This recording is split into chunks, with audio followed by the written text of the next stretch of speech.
Hello students, good mornings to all of you. Today I will be discuss about Gauss's theorem.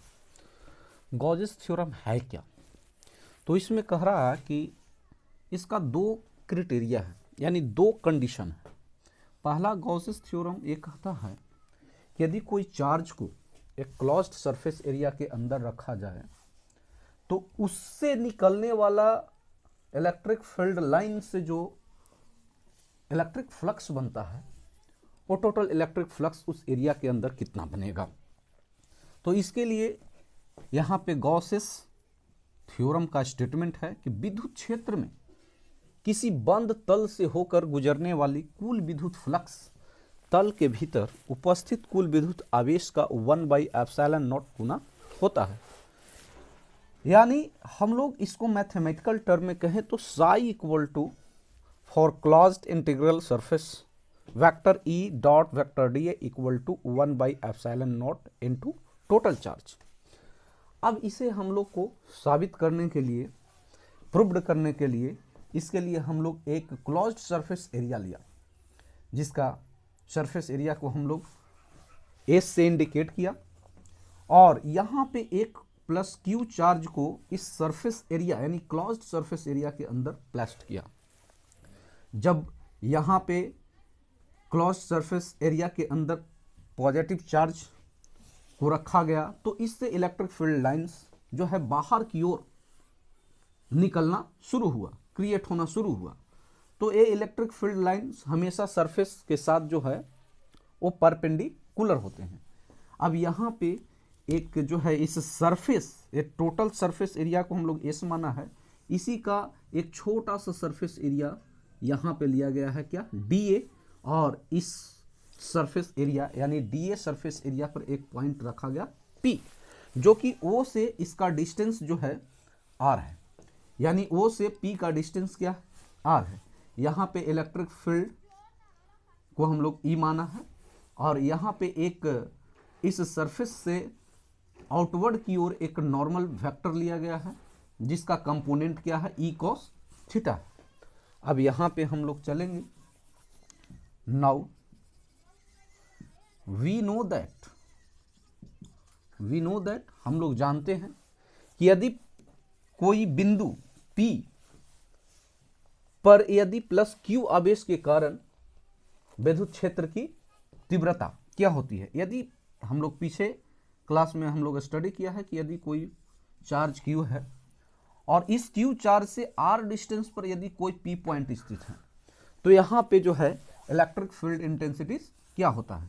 तो इसी के लिए यहाँ पे हम लोग यहाँ पे लिखेंगे कि वी नो दैट, हम लोग जानते हैं कि प्लस Q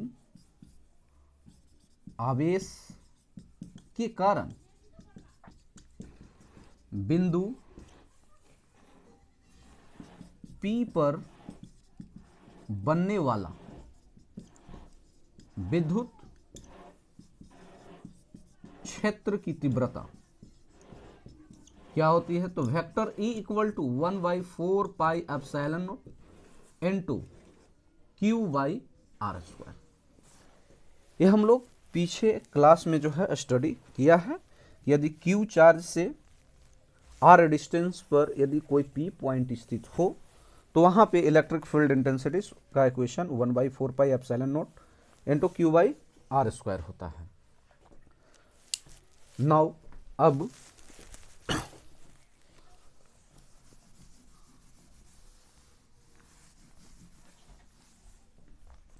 इसके आगे चलेंगे। इस सरफेस के अंदर जो है एक छोटा सा सरफेस, जो कंप्लीट सरफेस का एक छोटा कटा हुआ भाग, एक छोटा सा सरफेस डीए माना गया है, जिसका एरिया क्या है, डीए है। अब यहाँ पे इलेक्ट्रिक फ्लक्स क्या होगा, तो हम लोग इलेक्ट्रिक फ्लक्स का डेफिनेशन जानते हैं और इसका इक्वेशन भी हम लोग जानते हैं कि इलेक्ट्रिक फ्लक्स का इक्वेशन क्या होता है। एक छोटे से स्मॉल सरफेस एरिया में इलेक्ट्रिक फ्लक्स का इक्वेशन क्या होता है। तो we know that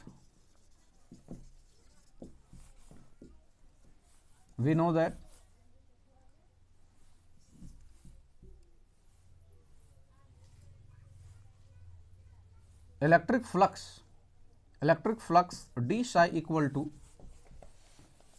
E d A cos theta होता है।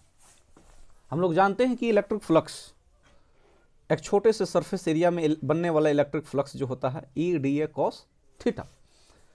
सो नाउ अब यदि हम वेक्टर ई का वैल्यू को इस इक्वेशन में पुट कर दें तो डी साई इक्वल टू बनेगा क्या, 1/4 pi epsilon naught q by r square d A cos theta. अब इसके आगे हम लोग इलेक्ट्रिक फ्लक्स को डिराइव करेंगे। अब d psi equal to 1/4 pi epsilon naught q into d A cos theta बटा आर स्क्वायर। यहां पे एक हमें इक्वेशन मिला जो पीछे हम लोग सॉलिड एंगल के बारे में पढ़े थे। यहां पे देखिए इस सरफेस एरिया के कारण, एक छोटे से सरफेस एरिया के कारण बिंदु O पर जो है यहां पे एक सॉलिड एंगल क्रिएट हो रहा है जिसे हम लोग डी ओमेगा से इंडिकेट किया है। और we know that the equation of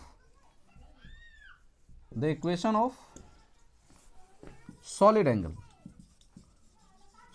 angle का इक्वेशन क्या होता है, तो d omega equal to d A cos theta by r square. अब इसके जगह पर यदि हम लोग क्या करें, डी ओमेगा को पुट कर दें तो हमें ये जो इक्वेशन मिलेगा d psi equal to 1/4 pi epsilon naught into q और डी ए कॉस थीटा बटा आर स्क्वायर की जगह पे हम लोग रख देंगे क्या, डी ओमेगा। अब टोटल इलेक्ट्रिक फ्लक्स देखिए, एक छोटा सा सरफेस एरिया में इलेक्ट्रिक फ्लक्स क्या बन रहा है, d psi equal to d 1/4 pi epsilon naught into q into d omega. तो ये पूरा कंप्लीट सरफेस एरिया में, यानी पूरा कंप्लीट क्लोज्ड सरफेस एरिया के अंदर जो है कितना इलेक्ट्रिक फ्लक्स बन रहा होगा। तो इसको कंप्लीट इलेक्ट्रिक फ्लक्स निकालने के लिए हम लोग दोनों तरफ क्या करेंगे, इंटीग्रेट करेंगे। So now total electric flux can be determine after integrating on both side equation. इसको हम लोग मान लेते हैं फर्स्ट इक्वेशन फर्स्ट, यानी टोटल इलेक्ट्रिक फ्लक्स फाइंड करने के लिए हम लोग क्या करेंगे कि दोनों तरफ इंटीग्रेशन कर देंगे। सो नाउ अब integrate d psi equal to integrate 1/4 pi epsilon naught into q into d omega. ये सभी क्या है, कांस्टेंट है, ये सबको क्या किया जाएगा, बाहर कर दिया जाएगा। सो डी साई का इंटीग्रेशन हो जाएगा क्या, डी साई का इंटीग्रेशन साई इक्वल टू, जैसे डी एक्स का इंटीग्रेशन क्या होता है, एक्स होता है, उसी प्रकार से यहाँ पे डी साई का इंटीग्रेशन यहाँ पे साई हो जाएगा, यानी टोटल इलेक्ट्रिक फ्लक्स मिलेगा।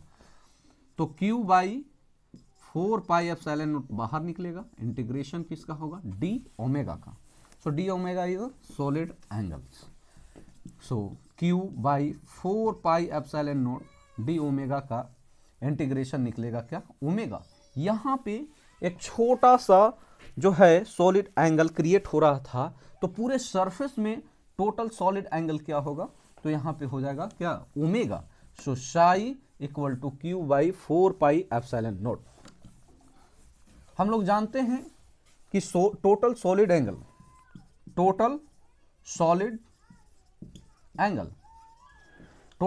एंगल ओमेगा इक्वल टू होता है क्या, 4 पाई। सो नाउ अब इस वैल्यू को इस इक्वेशन में पुट करेंगे तो psi equal to q by 4 pi epsilon naught into 4 pi, और 4 पाई से 4 पाई कैंसिल हो जाएगा। तो यहाँ पे साई इक्वल टू बनेगा क्यू बाई एप्सिलॉन नॉट, जो ये हमारा जो है टोटल इलेक्ट्रिक फ्लक्स निकल के आ गया, यानी पूरे क्लोज सरफेस एरिया के अंदर जो है इलेक्ट्रिक फ्लक्स कितना बन रहा है, तो क्यू बाई एप्सिलॉन नॉट। तो ये गॉसेस थ्योरम का कहानी जो था वो इंड हुआ। और यदि इस चैनल के द्वारा आप लोग को मदद मिल रहा है तो लाइक और सब्सक्राइब करें।